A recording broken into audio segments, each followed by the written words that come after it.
Alors avant de démarrer, simplement, je remercie Mathilde Lévesque et Mathieu Le Tourneux de m'avoir proposé de participer à ce colloque. C'est un vrai enrichissement depuis hier et j'espère que ça va continuer jusqu'à demain parce que voilà, les perspectives sont différentes, se croisent et on apprend beaucoup de choses, donc c'est très riche.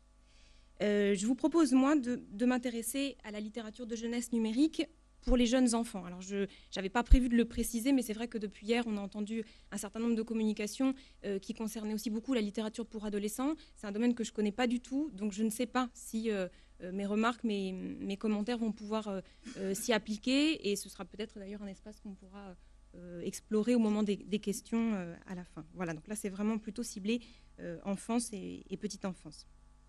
Et je propose de m'intéresser à la façon dont la littérature de jeunesse numérique, pour jeunes enfants donc, s'institutionnalise progressivement. C'est-à-dire que ce qui m'intéresse, c'est de voir si, après une phase d'émergence, où on a vu surgir des créations avec une fréquence irrégulière et un contenu dont le degré de qualité et d'innovation était variable, si ces créations sont parvenues à constituer une série culturelle et, partant, un média à part entière, autonome, dont la forme ne serait plus partagée entre divers médias. André Gaudreau, à qui j'emprunte cette expression de série culturelle, en parlant de la jeunesse du cinéma, explique qu'il s'agit d'un processus lent et qu'une innovation technologique seule ne suffit pas à marquer le surgissement d'un nouveau média. Pour exister, un média, je le cite, suppose régulation, régularisation et consolidation des rapports entre les intervenants, donc sa stabilité. Élection de pratiques qui appartiendraient en propre aux médias en question, le différenciant des autres médias, sa spécificité, et instauration de discours et de mécanismes sanctionnant les dits rapports et pratiques, donc le processus de légitimation de ce média. Donc la question est de savoir si la littérature de jeunesse numérique constitue aujourd'hui un nouveau média, si elle possède une identité propre l'autorisant à prendre place au sein du paysage médiatique actuel. Ou bien s'il n'existe encore que des objets hétérogènes au carrefour de plusieurs médias, mais qui ne posséderaient pas d'identité propre. Alors, ce qui complique la situation, évidemment, c'est que précisément ces objets culturels numériques sont par nature multimédia, c'est-à-dire techniquement conçus dès le départ pour pouvoir mettre en présence plusieurs médias. Et il est donc difficile de distinguer ce qui relève de l'identité propre de l'objet de ce qui serait symptomatique d'un état émergent en voie de construction. L'approche intermédiale, en lien notamment avec les travaux qui sont proposés par le CRIALT, donc le Centre de recherche intermédiale sur les arts, les lettres et les techniques de Montréal, me semble une approche particulièrement intéressante dans cette perspective, puisqu'elle consiste justement à observer l'objet médiatique non pas isolément et pour lui-même, donc non pas dans une spécification insulaire, pour reprendre une expression de François Albérin, mais dans ses relations avec les autres médias existants. Emprunt, rejet, concurrence, complémentarité, transfert, coprésence, filiation, adaptation. Les modes d'interaction entre les médias sont innombrables et la terminologie des études intermédiales nous permettra peut-être d'y voir un peu plus clair dans le jeu de la littérature de jeunesse numérique émergente, en tenant compte à la fois des caractéristiques techniques de ces productions, donc de leur matérialité, mais aussi de la spécificité des usages et des pratiques que ces objets suscitent. Cette approche intermédiale m'a conduite au cours de travaux précédents à focaliser mon attention sur la relation qu'entretient la littérature de jeunesse numérique émergente avec l'album jeunesse papier. Une relation qui est, il me semble, à penser plutôt sur le mode de la continuité que de la rupture.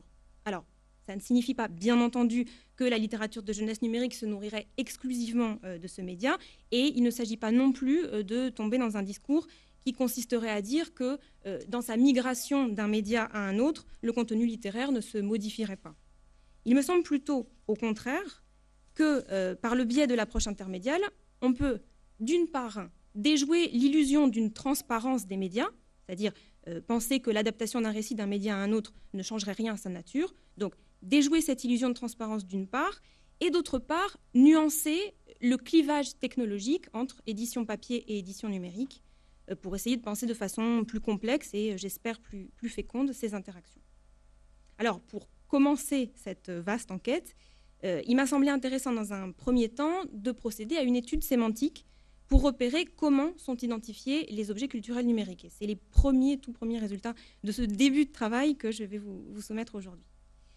Mon hypothèse est effectivement que la façon dont sont nommées ces créations est révélatrice à la fois de la nature de ces objets et du degré d'institutionnalisation du média en question. J'ai pour l'instant circonscrit mon observation à une seule source, à un seul type de discours sur ces objets, le discours journalistique qui accompagne la parution de ces objets culturels numériques, d'articles, de comptes rendus ou de fiches critiques. Et donc pour l'instant, j'ai laissé délibérément de côté le discours des chercheurs sur cette question, celui des éditeurs, celui des distributeurs, celui des usagers adultes, celui des usagers enfants, qui mériteront évidemment d'être analysés à leur tour et de façon séparée, mais plus tard, chaque chose en son temps. Donc pour l'instant, j'ai consulté l'ensemble des notices critiques qui ont été publiées sur le site de la Souris Grise, c'est ma seule source pour ce travail, entre janvier 2010, c'est-à-dire depuis la création du site, et septembre 2014, ce qui représente à peu près un petit peu plus de 300 notices. Le site donc, de la Souris Grise, c'est un magazine indépendant de critique d'applications jeunesse francophone qui a été fondé par la journaliste Laure Deschamps et qui appartient à la société Screen Kids. Alors, pourquoi commencer par cet espace ? Eh bien, il m'a semblé qu'il constituait un creuset où on pouvait voir en direct un discours critique en train de se construire, en train de se faire et en même temps en train de se défaire, parce que sa temporalité est intrinsèquement liée à celle des objets qu'il présente. La spécificité, en effet, du point de vue journalistique, du journaliste critique, renforcée par le support du site Internet dans lequel ce discours prend forme, c'est bien justement de viser la plus grande coïncidence dans le temps avec l'objet lui-même. Donc la valeur de ce discours, son efficacité, tiennent à sa capacité à proposer le plus vite possible, après la sortie d'une application, une critique qui sert de filtre pour les acheteurs potentiels, qui permet à ces derniers de se repérer donc, dans le marché. La Souris Grise, d'ailleurs, n'est pas le seul site à jouer ce rôle, et on pense notamment à des sites comme Déclic Kids, Appli Mini ou plus récemment app-enfant.fr. Le succès de ces sites est déjà, je crois, un premier révélateur de l'état chaotique, émergent, dans lequel se trouve la littérature de jeunesse numérique. Puisque face à une offre prolifique mais un peu anarchique, il y a des acheteurs en demande, mais des acheteurs sans repère, étant donné la nouveauté et le caractère non institutionnalisé de ces objets. D'où l'utilité et l'urgence d'un discours critique pour essayer d'organiser, de classer, de sélectionner, de hiérarchiser ces productions. Je me suis attachée à relever dans les notices critiques de la Souris Grise toutes les expressions qui servaient à qualifier les nouveaux objets numériques tendant à se rapprocher de la littérature. Alors, je suis prudente dans mes formulations. Et une première typologie émerge assez clairement pour un certain nombre de ces objets. Alors, on va les appeler les applis purs, parce que c'est plus simple comme ça. Donc des objets qui seraient résolument en fait du côté du jeu d'arcade ou du jeu d'imitation par exemple, ou de l'activité créative. Alors activité créative comme le dessin, la musique, le coloriage, la réalisation de films d'animation, etc. Ou des applications à visée purement éducative en lien avec les programmes de l'école. Ces applis, je les ai assez rapidement écartées de mon analyse puisque précisément je n'y ai trouvé aucune formulation que je pouvais rapprocher d'une dimension littéraire. Mais en réalité, ce lot de premières applications est assez réduit. Et à côté de cela, on trouve une multitude d'objets numériques qui sont, eux, hybrides et où le littéraire a bien entendu sa place. Et d'ailleurs, on se rend compte que finalement, les objets numériques qui, eux, relèveraient purement de la littérature, c'est-à-dire ceux que la critique qualifie d'adaptation fidèle du livre papier, sont ceux qui remportent le moins l'adhésion de la critique de la Souris Grise. Donc, par exemple, à propos de l'application La Grue de Lulu, alors je vous donnerai à la fin la liste des applications citées. Donc, à propos de La Grue de Lulu, la journaliste déclare « C'est une adaptation d'un livre papier et ça se voit. On est plus dans le visionnage du livre que dans le livre animé. » À propos de l'application À la recherche de la cité perdue, donc de Nathan, elle regrette que l'application, je la cite, ne profite pleinement de son support. Un peu d'interactivité, quoi. On sent que c'est l'adaptation d'un livre papier, car il faut essentiellement le lire.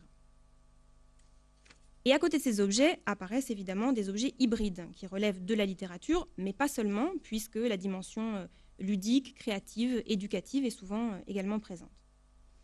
L'expérience de lecture que ces objets numériques proposent semble bénéficier d'une valeur ajoutée par rapport au livre papier, comme le suggèrent les expressions de livre augmenté ou de livre enrichi. Une valeur ajoutée qui serait à chercher du côté de l'implication de l'usager dans l'expérience de lecture. On parle ainsi de livres interactifs, de livres animés, d'histoires à jouer. Parfois, ces objets numériques littéraires prennent la forme d'un livre enrichi au format EPUB, mais le plus souvent, c'est sous la forme d'une application qu'on les rencontre. Alors, c'est pour ça que j'ai utilisé le terme depuis le début. un support technique, l'application qu'il partage avec les jeux, les applis de création, les applis éducatives, et qui favorise l'approche interactive et tactile, mais qui en même temps ajoute de la confusion au moment de qualifier ces objets littéraires. Car le relevé des expressions employées pour nommer ces objets littéraires numériques met en évidence un flottement, une imprécision générale, une hésitation récurrente dans le choix des expressions et même parfois des contradictions. Donc, par exemple, pour l'application Les Petites Choses de Benjamin Gibault, qui est une appli inspirée du poème de Prévert L'Oiseau lyre, on ne trouve jamais dans la critique de La Souris Grise les termes livre, album ou même poème. Il ne s'agit pas de lecture, mais, je la cite, d'une balade poétique et musicale. Alors, ça tient sans doute à la forme même de l'appli, qui propose une quête dans Paris pour aller retrouver donc, à travers 7 petits jeux des clés qui libéreront l'oiseau enfermé dans sa cage. Donc, il n'y a pas de texte du tout dans cette appli. Mais parallèlement, sur le site app-enfant.fr, on trouve le qualificatif suivant. Il s'agit d'un beau livre interactif et poétique. Donc là, on voit que les critiques ne sont pas d'accord. Autre exemple intéressant, l'application Dans mon rêve des éditions Étoile, qui propose une expérience de poésie combinatoire. Alors, dans la critique, on lit que cette application n'est ni un livre ni un jeu, qu'elle s'affranchit du format livre. Et elle obtient pourtant le prix du livre numérique en 2012 à la Foire de Bologne. Donc, on comprend bien ici que les expressions ni un livre, ni un jeu, s'affranchir du format livre, c'est bien pour marquer une rupture, une différence, pour marquer une innovation par rapport au livre papier. Mais en même temps, ça passe par une contradiction terminologique, puisque le terme même qui est récusé, livre, revient accompagné de l'adjectif numérique. Au-delà de ces contradictions ponctuelles, on constate une imprécision générale qui est soulignée par le nombre important d'expressions plus ou moins synonymes, d'après mon relevé au nombre de 34. Alors, j'ai essayé de mettre en couleur certains éléments pour essayer de mettre un peu en évidence 2 stratégies principales qui me semblent être utilisées pour essayer de préciser la nature de ces objets. C'est le passage par l'adjectivation, d'une part, numérique, interactif, animé, applicatif, augmenté, enrichi, ou par le nom composé, livre-appli, appli-livre, livre-jeu, etc. Ce qui apparaît aussi clairement à la lecture de ce relevé, c'est qu'un terme semble particulièrement choisi par la journaliste de La Souris Grise pour présenter les applications. Et c'est le terme d'histoire, qui devance très largement les termes de livre numérique, d'e-book ou d'appli-livre. Alors, ce terme a en effet l'avantage de se concentrer sur le contenu narratif et de ne pas renvoyer à un média ou à un support technique. Une histoire, en effet, comme un récit, une narration ou un scénario. D'ailleurs, je les ai, sur cette deuxième présentation, je les ai réunis, donc la différence est peut-être encore plus nette. Donc, cette histoire peut prendre aussi bien la forme d'un album papier, d'un film d'animation que d'une application. L'histoire, c'est ce qui peut être commun entre un média et un autre, tandis que la mise en récit, et là je reprends la distinction opérée par Deleuze, varie selon le média où elle s'incarne. Donc le terme permet de signifier une permanence de contenu en même temps qu'un changement de support technique. Quant à la présence bien supérieure du terme histoire par rapport à récit, je reviens sur le précédent, récit, narration ou scénario, j'y vois 2 raisons principales. La première, c'est que ce terme fait directement référence à l'enfance. On lit bien une histoire à l'enfant avant qu'il aille se coucher. Mais au-delà de ça, le terme histoire est peut-être le plus plastique, celui qui permet le plus facilement de faire coexister le narratif avec d'autres éléments, avec d'autres approches au sein de l'application. Et chaque appli, de fait, semble offrir son propre équilibre, son propre dosage, sa propre articulation de contenu narratif et de contenu ludique. Et du coup, le choix des termes livre ou jeu impose des frontières qui sont assez fictives, là où il semble qu'il y ait au contraire une grande porosité. Alors c'est le cas par exemple pour l'application Les Mondes de Polo, qui fait suite aux petits albums sans texte de Régis Faller que vous connaissez peut-être. Pour la critique de cette application, les termes d'album, de livre, d'e-book ne sont jamais utilisés. Et la critique souligne qu'il s'agit d'une appli de jeu. L'ingrédient narratif est pourtant bien présent, mais il est subordonné au ludique, puisque, la critique le précise, après chaque jeu, une scène animée transforme l'espace ludique en histoire. Alors, au-delà de la narration, l'affiliation avec les albums eux-mêmes reste très présente, puisque, je la cite à nouveau, on retrouve l'univers poétique des albums. Et cette filiation prend même une forme relativement prescriptive, puisqu'elle dit, conformément au livre, l'application ne comporte aucun texte, et même les consignes sont expliquées sous forme de bulles d'images. Et malgré ces liens qui semblent assez évidents, les termes d'album ou de livre ne sont pas utilisés pour renvoyer directement à l'appli. Le terme de livre ou de livre numérique, moins présent que le terme d'histoire, semble parfois nécessiter une justification ou une emphase particulière grâce au renfort d'un adjectif, c'est un vrai livre par exemple, grâce à un adverbe ou une locution adverbiale, c'est bel et bien un livre, ou grâce à une ponctuation particulière. C'est un livre, point d'exclamation. Comme pour balayer le scepticisme du lecteur. Et à ce titre, la critique de l'appli qui s'appelle « La princesse au petit prout » est assez éloquente, puisque la journaliste rapporte la réaction de 2 enfants face à l'application pour convaincre le lecteur de la nature livresque de l'objet dont elle parle. Et dans cette anecdote, finalement, le bon sens du jeune utilisateur devient un argument d'autorité. Je me souviens surtout de l'émerveillement d'une petite fille de 5 ans qui utilisait pour la première fois un iPad. Elle en a été fascinée. Initiée par une petite de 4 ans, très habituée à la tablette, elle a vite été mise au parfum. « Ça, c'est un livre, tu vois ?» a dit la plus jeune. Et oui, que vous le vouliez ou pas, oui, ça c'est un livre. La présence malgré tout relativement faible des termes livre et livre numérique, si on la compare d'ailleurs à la présence des termes lecteur, lecture et lire, que je n'avais pas fait figurer sur la première diapo, montre qu'il y a pourtant un usage commun de ces objets et des livres papier, mais qu'un certain nombre de résistances pèsent à l'heure d'employer un mot associé à un support particulier. Alors, par exemple, dans la critique de l'appli Miku et Minou, on lit le commentaire suivant. Le côté positif de cette appli, c'est sa présentation en tant que livre. Et elle ajoute « J'ai longuement réfléchi avant d'écrire cela » avec un petit smiley. Donc la réticence de la critique semble assez évidente ici. On peut supposer que la situation est à peu près la même concernant l'usage des termes album et album numérique. Elle est pourtant un peu différente puisque l'album est un des genres de la littérature de jeunesse. Et si on imagine que la littérature de jeunesse numérique se construit à l'image de la littérature de jeunesse papier, l'album numérique serait au livre numérique ce que l'album est au livre jeunesse. C'est-à-dire finalement une partie seulement de la production, un genre où l'image a la part belle, où le récit est bref et où ce récit cherche ou sollicite la participation active de l'enfant. Alors, je passe vite pour l'instant sur la définition de l'album, c'est bien entendu pour y revenir plus longuement par la suite.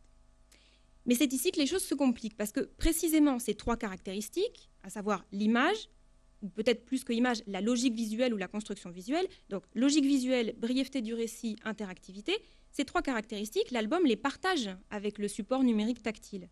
Donc il n'est pas étonnant de voir que parmi les expressions les plus employées pour qualifier les livres numériques, les mots album et album numérique sont finalement assez bien représentés, là où les autres genres de la littérature de jeunesse figurent en fait très peu.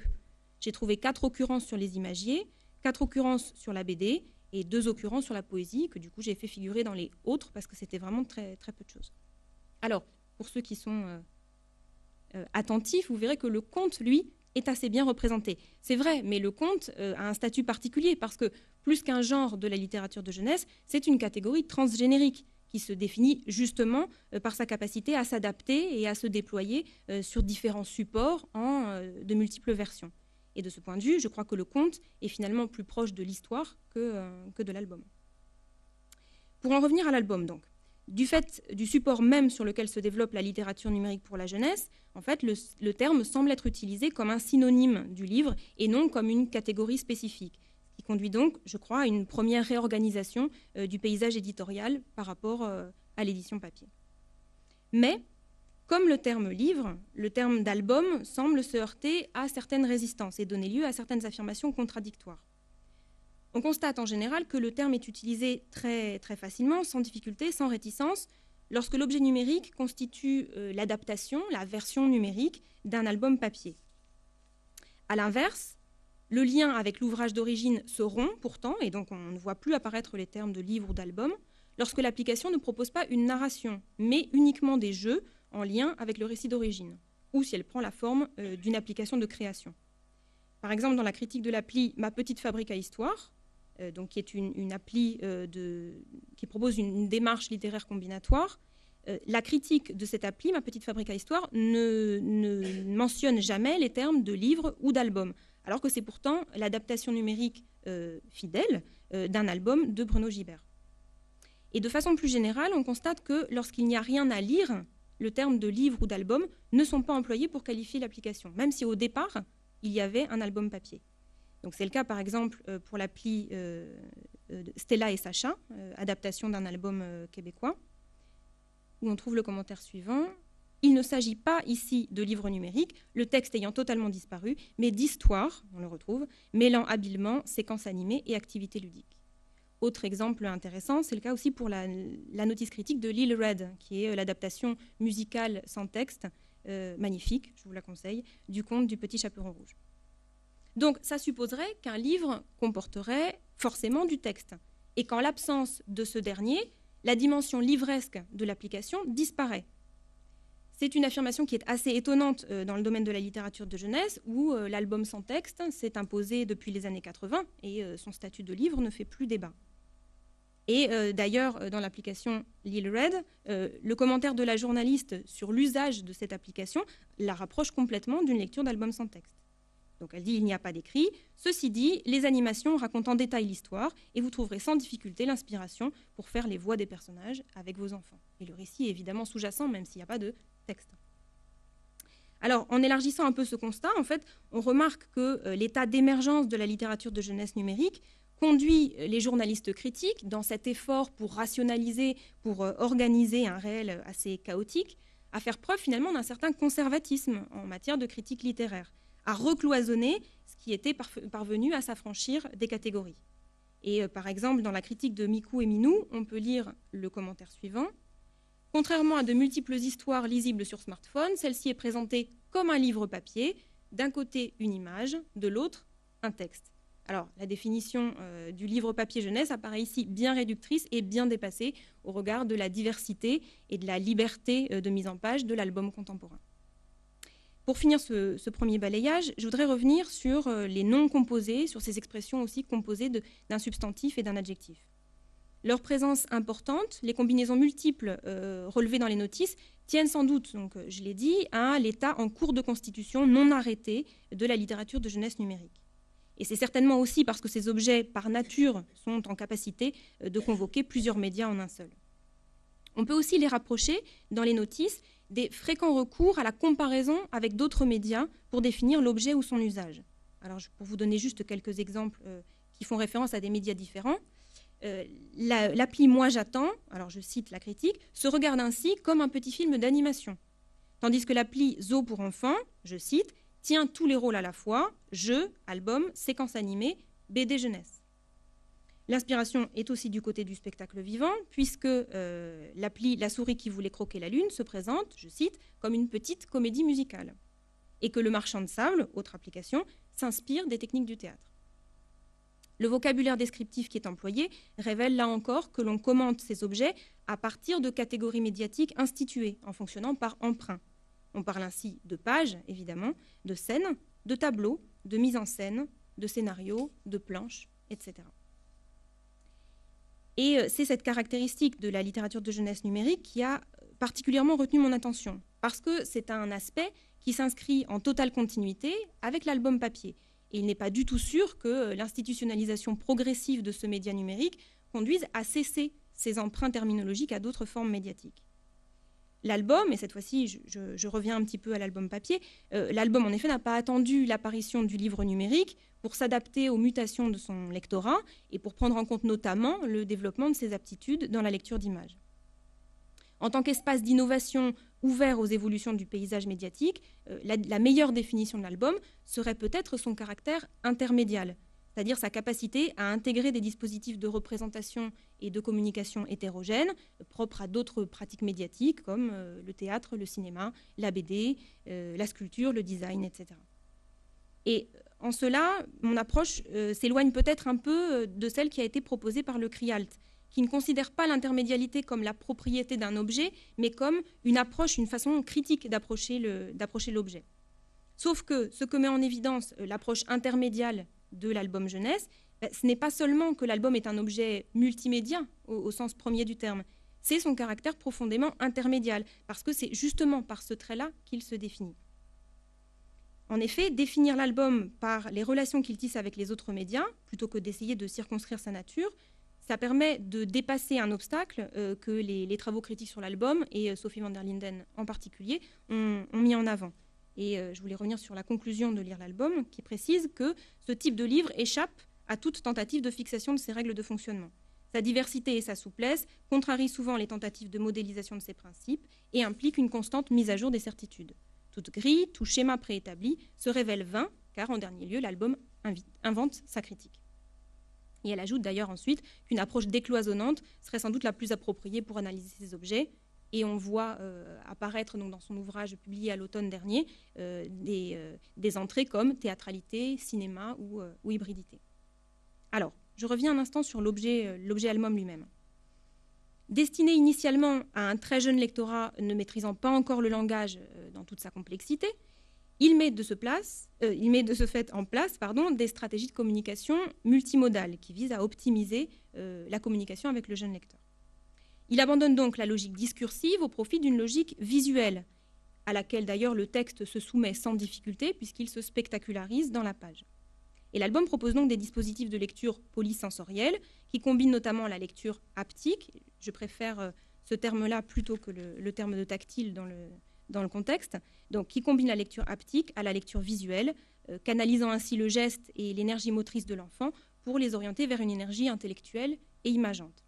Et cet enracinement de la lecture dans le geste, une expression que j'emprunte évidemment à Jean Perrault, conduit l'album à repousser sans cesse les frontières du livre et de l'image fixe bidimensionnelle.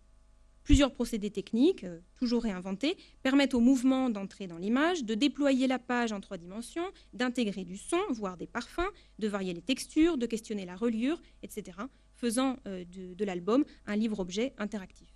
Alors, comme on n'a pas beaucoup de temps, je ne vais pas vous donner des exemples là-dessus, on pourra en rediscuter après si vous le souhaitez.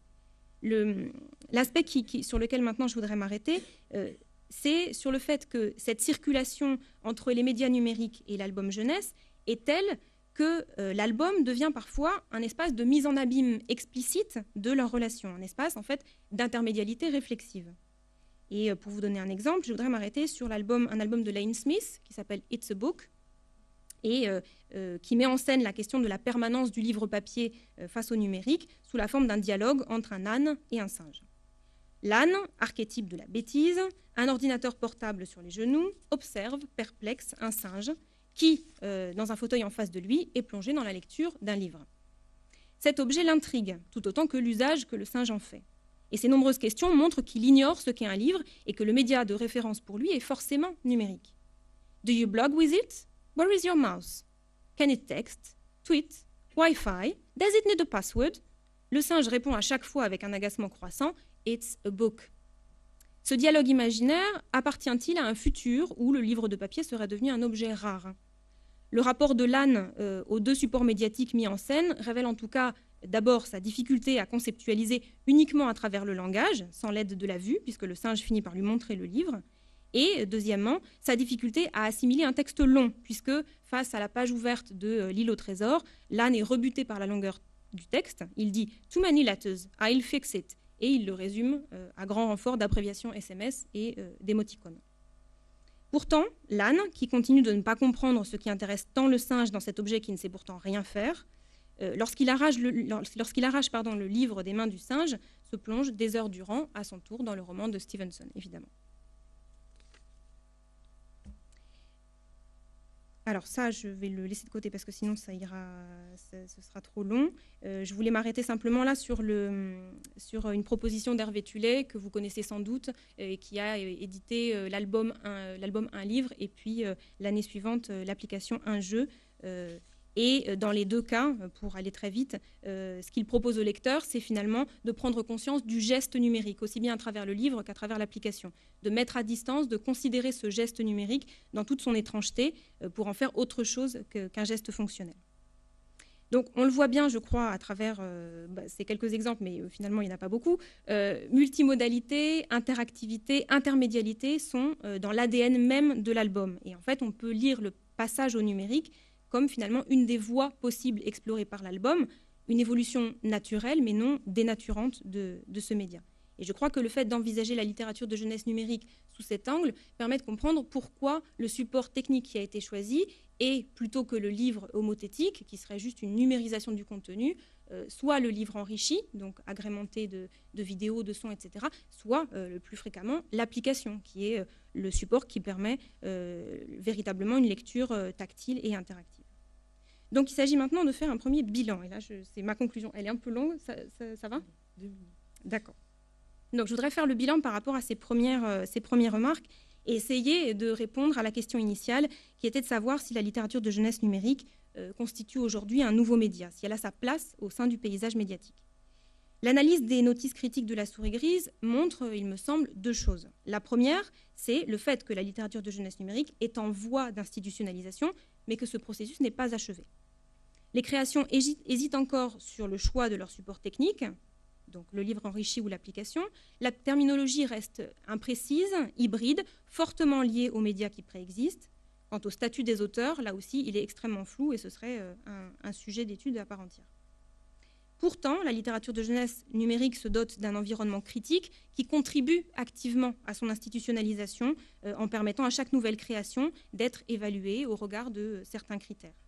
Et en dehors des magazines critiques comme La Souris Grise, il existe un système de prix. Alors, je vous parlais du prix du livre numérique de la Foire de Bologne. Il y a aussi évidemment la pépite de la création numérique à Montreuil, qui joue finalement un rôle assez similaire, celui de guider le regard de l'usager vers des créations de qualité.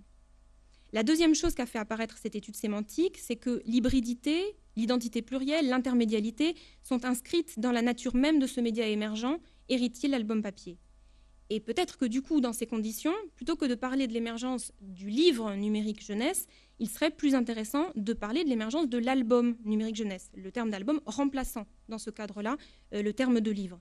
Mais l'album, dans ce contexte-là, ne serait plus considéré comme un genre littéraire. Et je crois qu'il faut se défaire vraiment de cette notion de genre qui sous-entendrait une pureté qui est illusoire au regard des créations contemporaines.